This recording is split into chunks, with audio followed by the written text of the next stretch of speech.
আন্দোলনের সকল শহীদের তালিকা প্রস্তুত করে নিজ নিজ এলাকায় তাদের নামে সরকারি স্থাপনার নামকরণ করা হবে।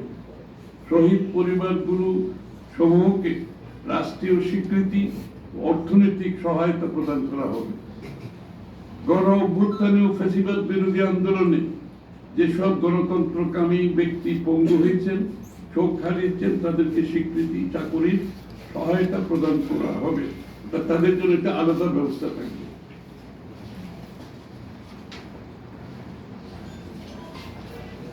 কৃষি খাত ও গ্রামীণ উন্নয়ন, কৃষকের নামে জমির পরিমাণ ও খতিয়ান সহ প্রয়োজনীয় তথ্য সম্বলিত ফার্মার্স কার্ড চালু করা হবে।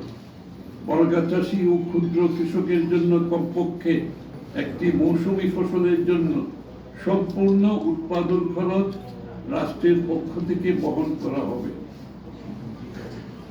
এটা ছোট কৃষকের। এর ফলে উৎপাদন বৃদ্ধি পাবে, কৃষি জমি অনাবাদি থাকবে না, ভূমিহীনদের জন্য কর্মসংস্থান তৈরি হবে।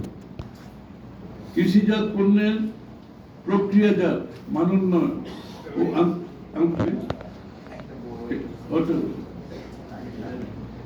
কৃষকের কাছে কৃষকের কাছে ইউনিয়ন পর্যায়ে রাষ্ট্র ন্যায্য মূল্যের ভিত্তিতে সরাসরি উৎপাদিত পণ্য ক্রয়ের উদ্যোগ গ্রহণ করবে এবং দেশব্যাপী কোল্ড স্টোরেজ তৈরি কাজ শুরু হবে।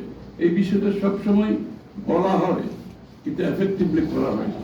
এই যে কৃষকের কাছে ইউনিয়ন পর্যায়ে ন্যায্য মূল্যে যে তাদের উৎপাদিত পণ্য ক্রয়ের ব্যাপারটা অত্যন্ত গুরুত্বপূর্ণ। এটা আমাদের ফুড সিকিউরিটি, কৃষকের ন্যায্য মূল্য এবং সাপ্লাই সাইডটা নিশ্চিত করে। কৃষিজাত পণ্যের প্রক্রিয়াজাত মানোন্নয়ন, আন্তর্জাতিক বাজারে প্রবেশের সুযোগ সৃষ্টি করে কৃষি খাতকে রপ্তানিমুখীকরণ করে গড়ে তোলা হবে। আমাদের কৃষিতে যে বিষয়গুলো আছে, এগুলো আমরা রপ্তানি পণ্যে পরিণত করার যে বিষয়টা, সেটা নেগলেক্টেড থাকে সবসময়, এবং সেই জন্য আগামী দিনে আমরা চেষ্টা করবো এগুলোকে যাতে রপ্তানিযোগ্য করা যায়, এটা ট্রেডেবল, আন্তর্জাতিক বাজারে ট্রেডেবল করা যায়। এলাকা ভিত্তিক ডাটাবেস তৈরি করা হবে। কৃষকের জমির উৎপাদিত ফসলের পরিমাণের তথ্য উপাত্ত নির্ণয় করে টার্গেটেড পলিসি সাপোর্ট দেওয়া হবে।